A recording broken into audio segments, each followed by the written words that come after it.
ene eye wukwada kotoni mabosomene da ye to so dumotwe me na se na mo akwaba so hwe adom kase anwumre nsem ahodo ato ye mboase aboabo ndo hwe ba kontem me de nyina eso mo nsem de doso pa na de obehwe no eso bi kahwe bi ene se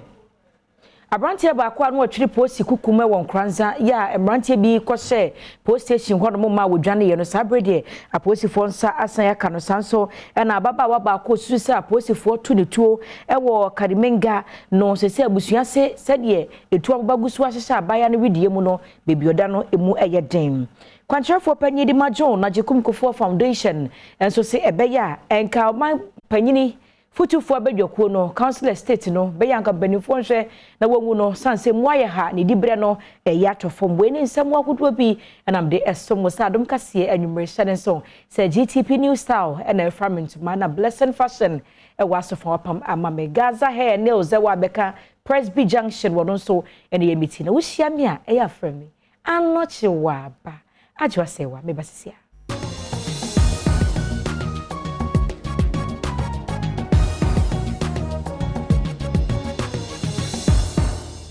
Afi Jibril na nsem ne nkyeremu no memfa entwa so emawo na ye free nkyeremu no ase ewo Nkoranza yenim se ne de basabasa kakwa ama ne homne so Nkoranza brantie dodo no agi twi ekwohye post station ye wo hodom emma na sabre no na brantie baako na wadam e ba asa no wode de ho afra nipa no kɔ ya me no ka se dia postifo asa hwe na watumi akyere sa brantie ni wo mo so be ye de wo hodom no emum ye nsa apostifo atumi akyere wo mo na krata efri ye post akachia ba ya director general wede public affairs no DCOP kwesi for enanensa ehasiese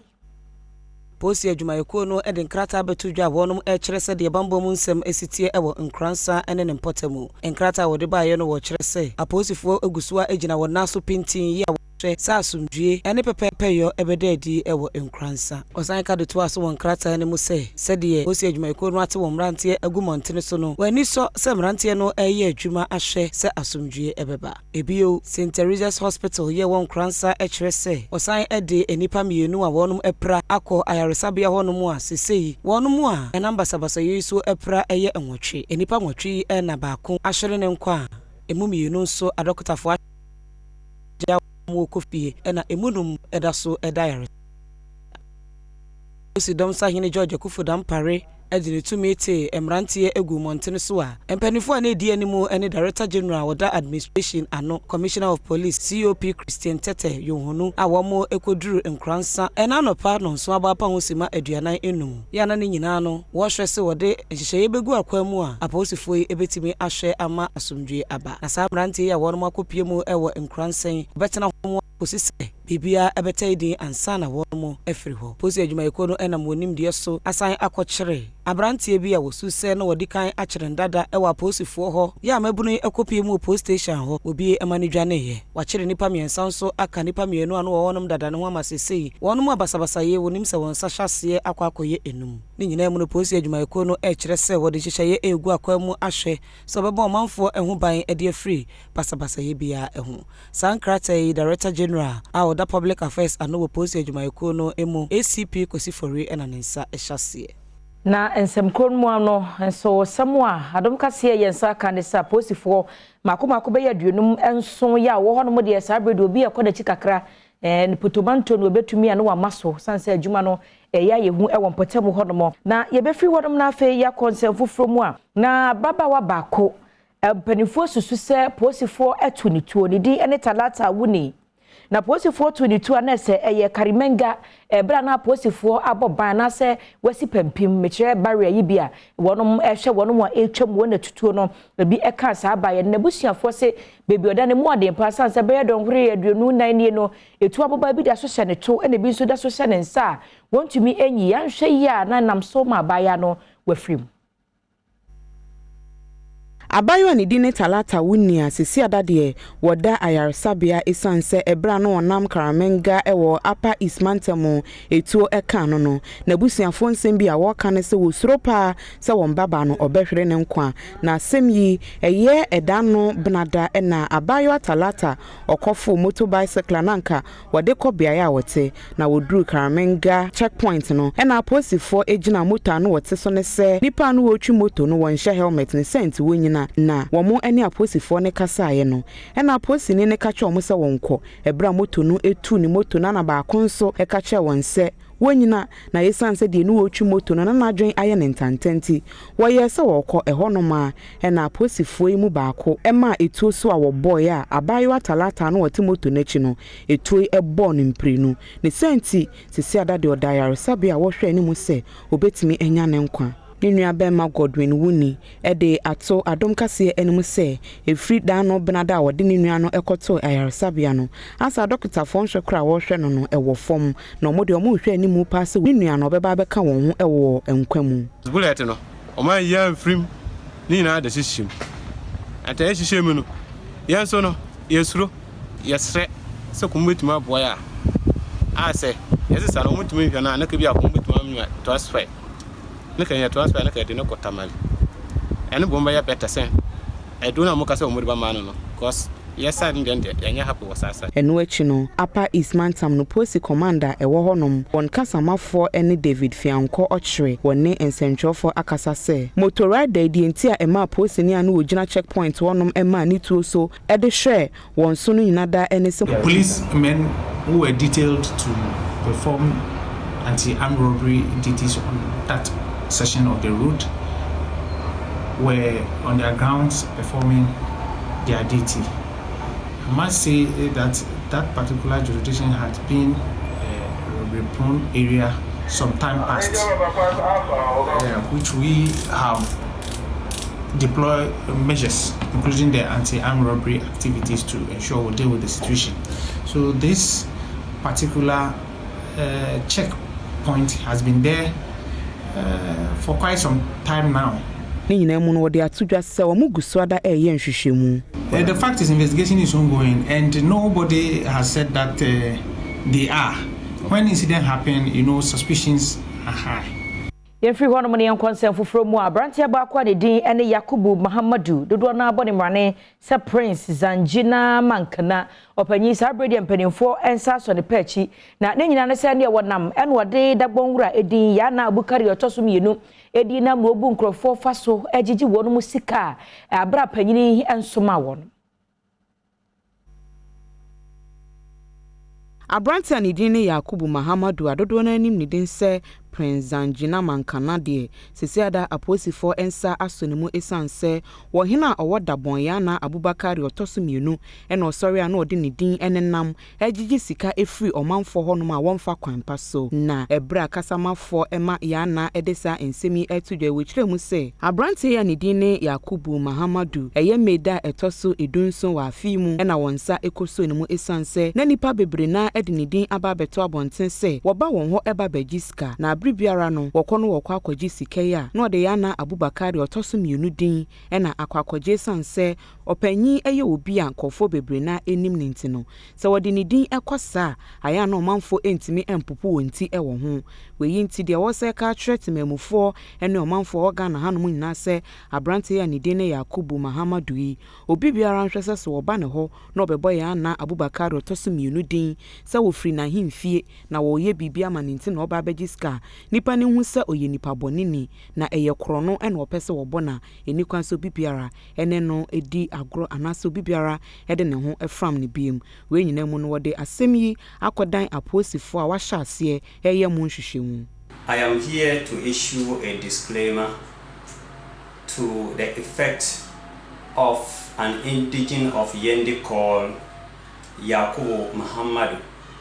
popularly known as Prince, who is alleged to have been using His Royal Majesty's name to dupe our politicians and other prominent people,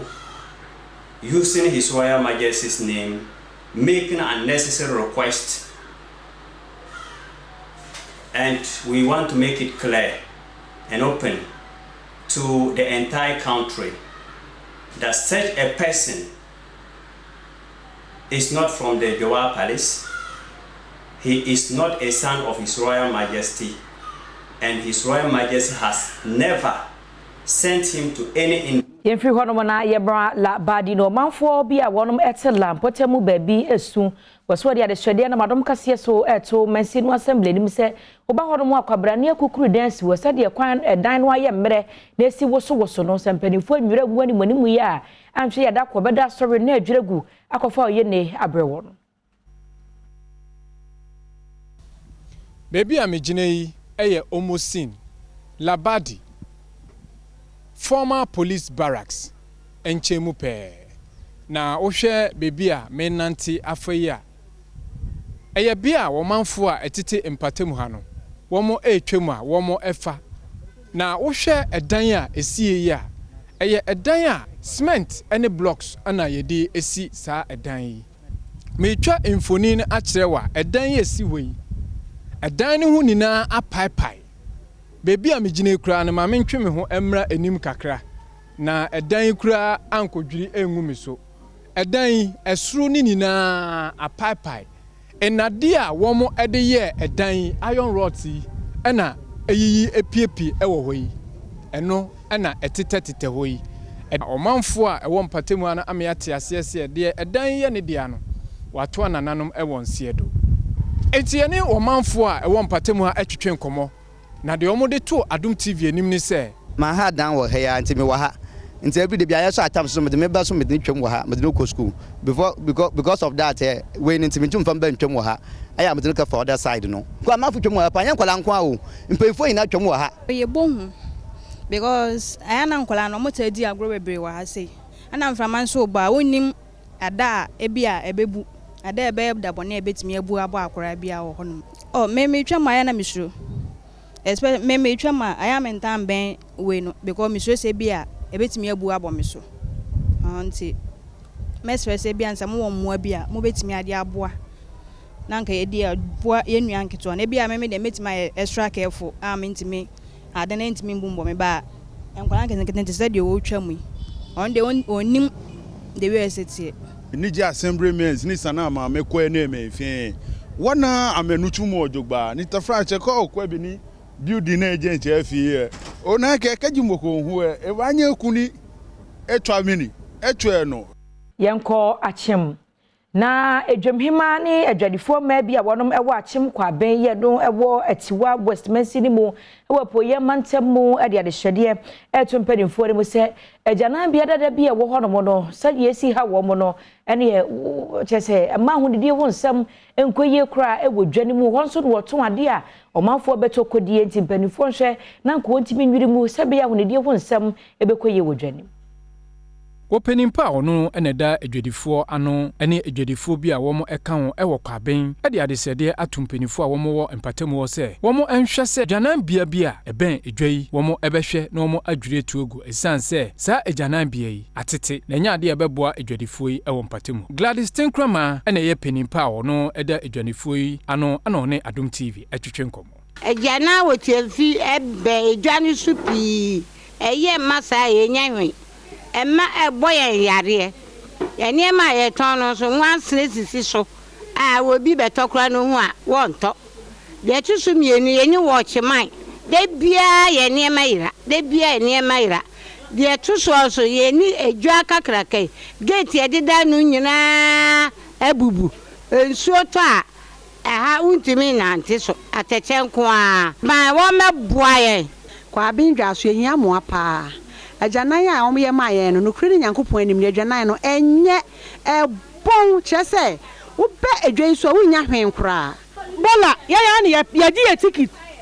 so me ya tua sika bola ya ne ya so ya de ne yakoto agu enu achi gate ya deda aha nyina asen ensuo to a na utie ha na kura me ya sama ama bla ensuo ato na nka mo ba bla ensuo ato anka ni se mu dwane na Adom TV Centralfo ebo anamon ene district chief executive a ono ewo Etiwa West set asante ekotwetwe nkomo na no ana ode to adwadifo enim se womo nka womo akoma ento womo yem na womo ye de womo beebi a sene womo ohaw no womo ebetimi aso ano ede ama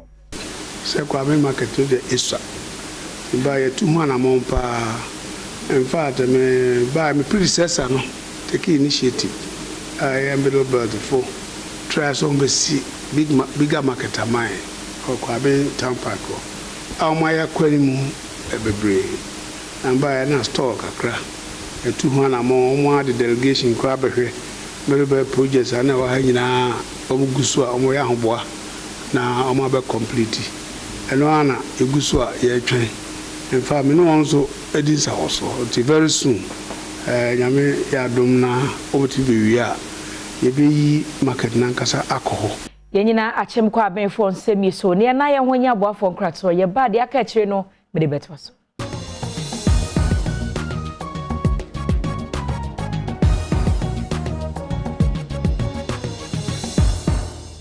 Anachiwa ba eda se emu akwa ba se wo hwe adom kase adwuma afrensam no de aka kire ne mefa entwa so ema wo na Vice Chancellor Edema University of Ghana Professor Nana Bapia Amfo opanyi ade afutuo ama enkanka maya afa na wo mo asisuo esuade no se wosrada wo ya baba obesi target waseti a woni ensiso de opesa da ache wo ye no na kuku anim kopem se wonsa beka ode nsemi tudwa bra jumadi esronko koso ewo Rotary Air Club ewo Legon campus na wode se afutuo ma maya ne se wonyina wona so na gina ya wasi no wontimi nko kopem se wonsa beka Vice Chancellor Yawoda University of Ghana and Professor Nana Bapia Amfo Ekasa ewo dwumadi asenti ane daso ene empowering the next generation of women for global leadership. Ya Rotary Club for eye and ode to ema nyina enim se wompem enko wanim no ma wani enko botayenti a wonum ediba suku eso sebe ya obetimi edru sa botaye no eho. Otwemu se oba bia wo pese udi ye wa brabo mu a agesa akwansidie bia eba wa akwan mu no ohritira na obomode na epem ko wanim. Days of hard work and the resolution to make a difference. I truly believe that this has often not been easy, especially when their hard work is met with a lot of resistance. Let these motivate you to give of your best, even when you encounter challenges, and the challenges will indeed come. Stay strong, remain resilient, forge ahead, and keep your eyes on the goal. Enwachi ena bedwaba waka Council of State ehu Samuel Kujeto Blakwa ya wono anso ena yemra hwedwani wo Northton edutu dwase emayire wo mo ho a wodi nkonimpa ewo oman biye mu senti wonfa adwumaden ensi wani so sebe yi adaache no obenya so emfaso. My charge to you is very simple. Work hard. The challenge is for you. They want you to be what? Achieve not only locally, but also what? Globally. So nothing is limiting you. Don't put limitation on yourself. Every one of na yanko one more and weduane ema enkoda ye ekosku michire school feeding caterers no wochemu a wate atua na nkwada dodo no ano egusu atisua demu achese kom etwa wonom na sansem yinti na opanyina o executive director Emma ye Child Rights International Bright apia opanyini adom kase atwetwe nkomo no wechese aban no mfade nansi form na animanimu ya no woni caterers nkasa sanse nkwada ya wati school dem na komu twa no de cheche ni bechire bia ni wono mo a wobetie nti aban hwe na wonye hu bibia animanimu ya. The discussion is not even about the nutritional value necessary the Nkoranza. And as or we able to put a formula, a structure be to say Nkoranza, this is what they will eat Monday, Tuesday. The discussion is not around that. The discussion is also not around the kind of achievement school feeding program no at the brain. But always the discussion is on amount of money caterers no. But you see, when you do analysis of near Kosona, Sika ya the market caterers and Nkoranza is woefully inadequate. And there's no negotiation about it. The state is intentional about the welfare of children. Now, or say, Koji 97 Ghana West say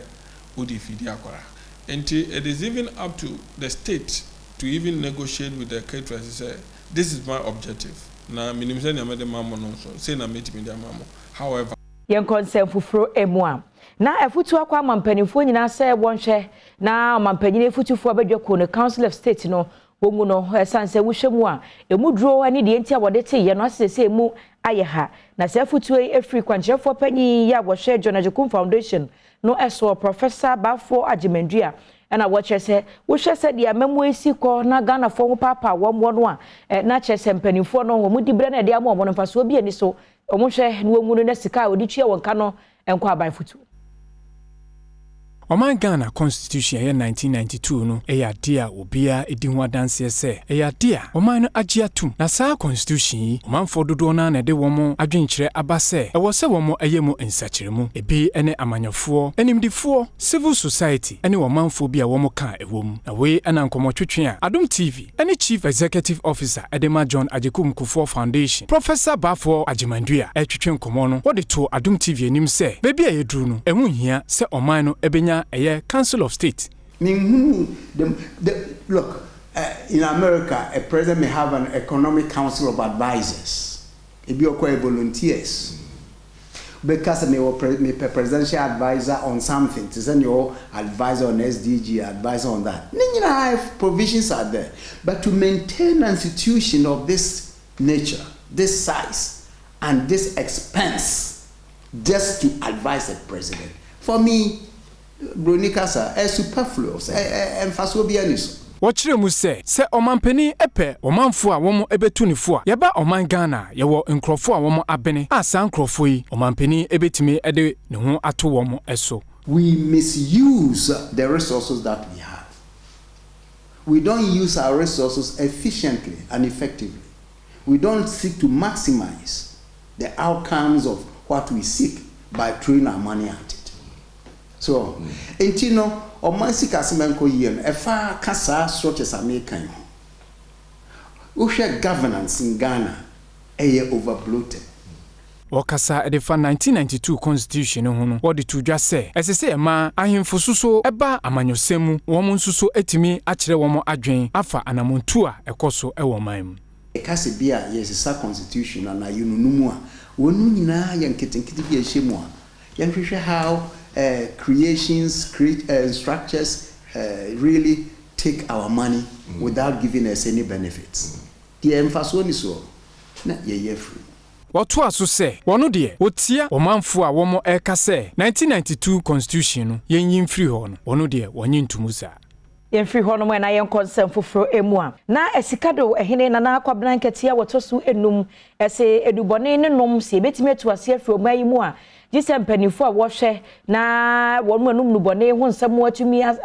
ase atumi atuo no wotumi fira ase akyekyere wo mo aton no ni mom wo se kame ase no behwe na posifo wotumi akoba wura geto bi wase akoye soup na akwakyekye wo mo enom no wo so wo mo anom ne de wo chi akye se wotwadua so na wantu ase opesi wotu ase a wo mo aton wo hwehwe wonom na wontu ase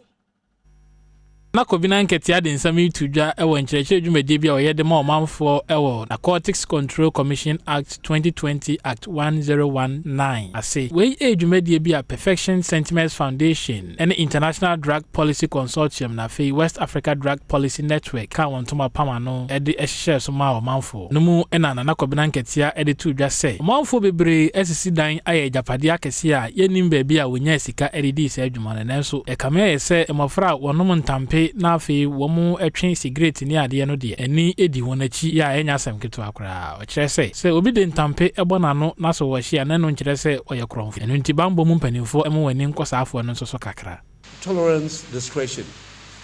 and then a lot of it depends on you, but the work you're doing is good and you have my unqualified support. But the important thing is that let us track the pushers, and the pushers live among us. They have fantastic parties, and we attend them. We drink champagne, and we never ask, and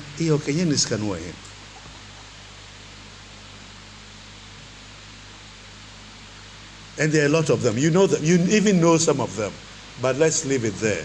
You know, this is not Pablo Escobar country. You know, but we would definitely have to do something about it. So let's go for the pushes. Openi kwankyere for wada Perfection Sentiments Foundation ano Jonathan Osewusu enso editu dwa se enyebre nyina na wokyere wonum a omunum no bone a esese wode won kokotwere aposifo akokum na mom esese opɛ kwan a obefa so a wo mu ene won ebekasa na afi wakyerɛkyerɛ won ohawa ewo enubone no mu sɛ de beya obetimi atwe won ho afiri ho na mom enkoba se wode won esa akwakoto aban kokum esa ɛha adwene yie pa. Let's think about this. If we continue to push some of our young people into prison for youthful experience,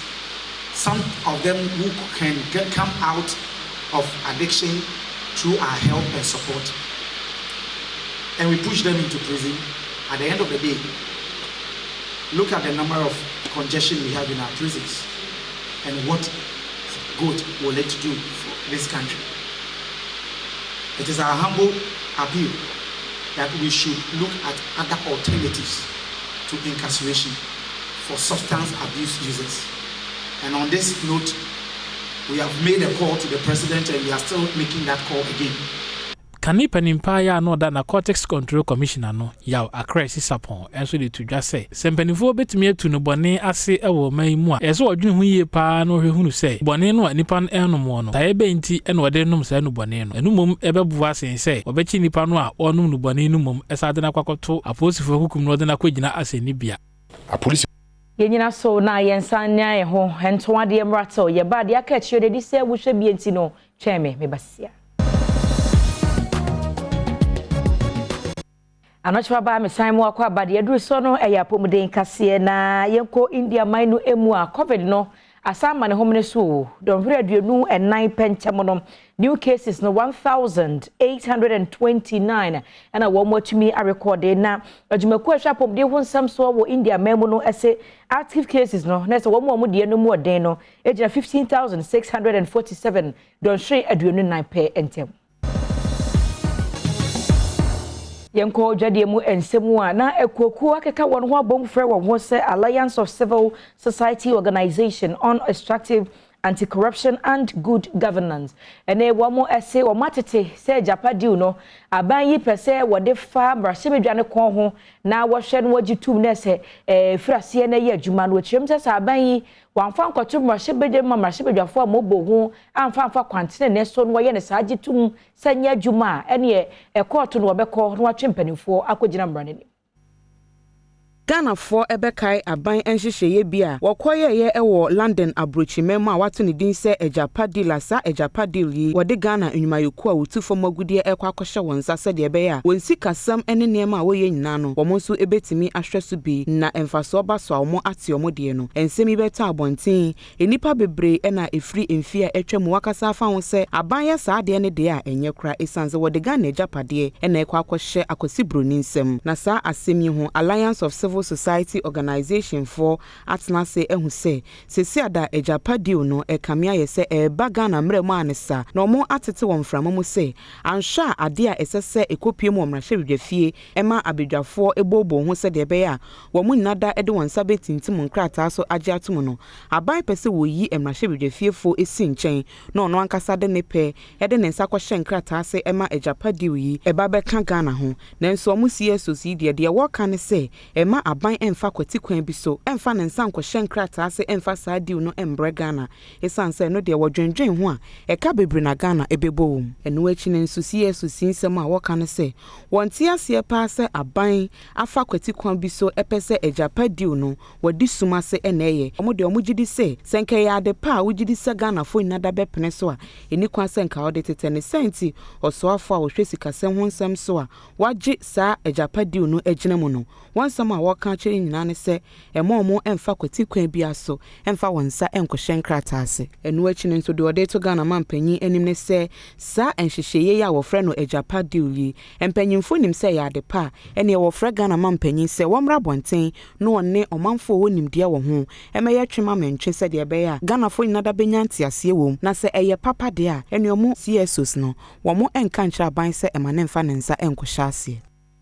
yenyina so na ye na ye ho na afi apomode kase no ye de gudi ana se agokansie mu nsem eba abetwa so wadom kase so nti enko baabia Right, I was here. Yasamu Akwaba. Yenshwe nsema ekoso agudie mu na anwumre na yebehya se de the sports ministry and on honorable Mustafa Yusufa or sports minister den nsema to dwasa enche amule project foforo eba behwim. No project 1 million football. Ghana footballers omo wiase afana na obi a yebehya so de ball baako anam yiri bi bebo na yede awurem kurase ba bia womo enya kwanya so menya boss e training eba de ball mu. Project 1 million football. And the project 1 million football, the concept they say, we are calling on corporate institutions and our clubs are Ghana players about a hobby that say Chelsea, Maglesi and about Oko Inter Milan, AC Milan, Sule Muntari, Oko AS Roma, Afenya Jan, Boho. say Oko Arsenal, Thomas Partey, Eboho, Crystal Palace.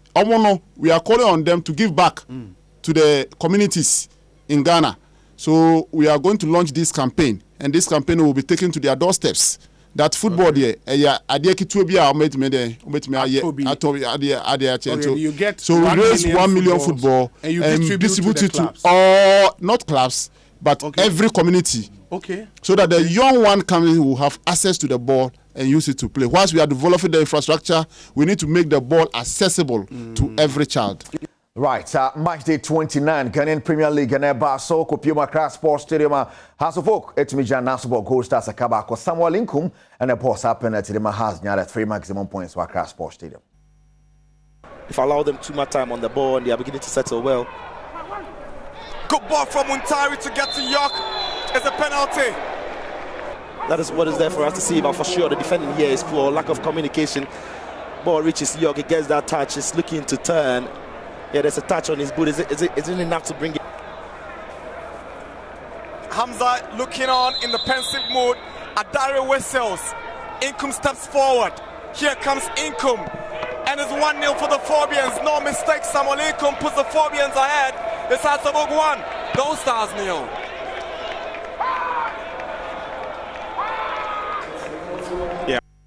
As he enters any other resource, no see a call, and a chance to be because of but a resource, a course, or Okopimo war, other centers are Legon cities, and board Dreams FC, a community of Motimo back where Vienna Stars, Nanfian Sharks ball, draw Archie, Unit Bechem United, 2-2, Bricum Chelsea, and a medium game, and also and day, goalless draw for Tenefi, a Car Lions were born a Kabakwa, 1-2 and taking Faisal 1, 11-1-0, Carella, Irini will fear against Great Olympics, and Hazelfolk, Sanawadi Cancer on a gold starts here, 1-0 Ash Gold. And in Metema Kumasi Asante Kotoko ebeba so eda echina antikasha so sa efa ebame na ye kanisa no na Frankfurt and in Rangers say the Europa League final and baso de Indiana Sabketo Accra na Champions League no abaso on the 28th Liverpool versus Real Madrid and Jewels Pub and the Ebrewa Dome FM ne Asampa FM mile 7 runabout chene somami e be di exia hwesene and chene be si akọ kai say wo de nankasa beka kejua ne ho Erica Siedu Boadi ne anochewa by to aso.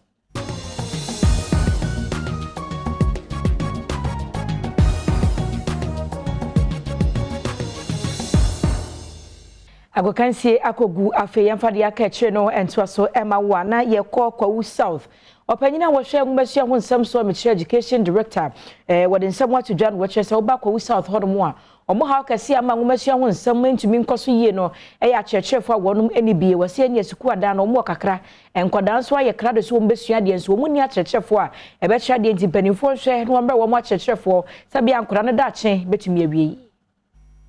Mensini ngumesua kwa ncheref owa South ene Edwin Ofosukwachi na nsem wa wode ato Ghana Education Service ene aban enim ene se wonfa kyerɛkyerɛfo dodo na emra mensini no emusebe yi adesua ne adekyerɛ betimi akoso oni adom kase etwetwe nkomo wa bra wo twa nhomemu amu ahyase esi Ultramodern Library ene ICT Center ewo kwa ubepon ene wodi tu dwa se nkura wodo ewo kwa edoso ne senti ohia kyerɛkyerɛfo pi ebeya nka aban enye wono mmua here teacher for pa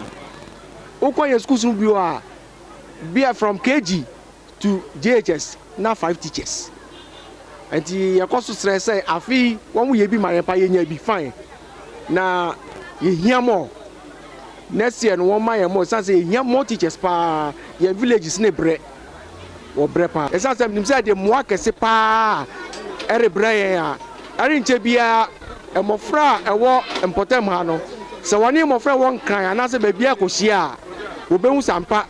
ewo mse wo fie kura de na so wonye nkurasefo enwachi ena akosie Newman ya wono ena ejina Ghana ba panyi Rebecca Kufuado anemu kasa ye enso edebota yenti a Rebecca Foundation eba ye etudwa afi wakade to aso se enye de edikan ni a foundation ye SC Library ni ICT Training Center ama mensini bi na woguso awo ye se be ye bebo ma adusua ne adekire akonanim. At the Rebecca Foundation,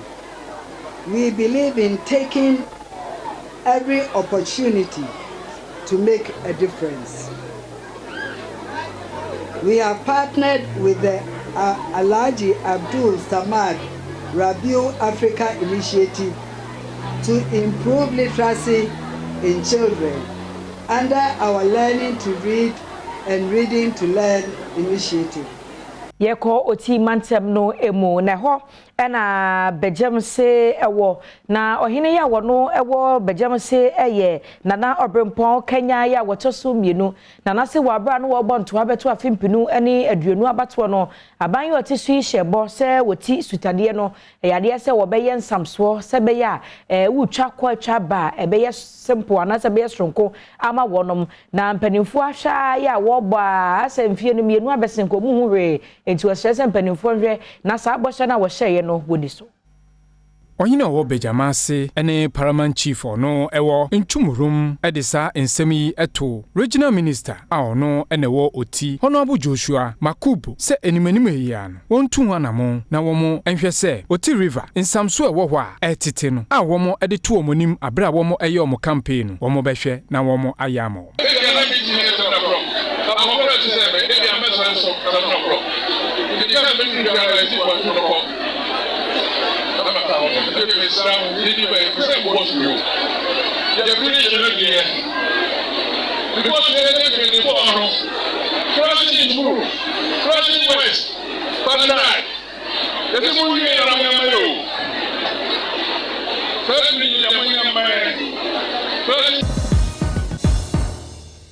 Miss also meda GTP New Salasis who are from into one a blessing fashion so apoma me na Gaza hair Nelson so wa beka wa yemiti ama me na me kodo minya mu enyanka Stone Boy say omanfo bi si wono na wodi ne kokromoti kwati men's gold so ma Ghana fo do sika kwhya ase ma wi ase kwa dodo no afa mofrim wo so wono nso na busuafo bi na men's gold nsa so afrim ti Ghana fo omunya abotre me wo abadayema people who have lost money in that particular scheme, but I don't have a part to play. I know people who have lost money. I know people who have gained money. I have even lost relatives. Until where do I stand to be? Say, I don't have a year for what has happened. So I beg. I know the original platform is so I can say, Mobia and Fadeng, man, say, Omufisa man can hear Omon Fadeng, Omon Fanche because yes, I net here. And as I'm Suba, Ghana from Sremwa, Munshemu ye na Munshe. Mumfan tutu ho mamo yese yatise no no de asem dia obebu obi afo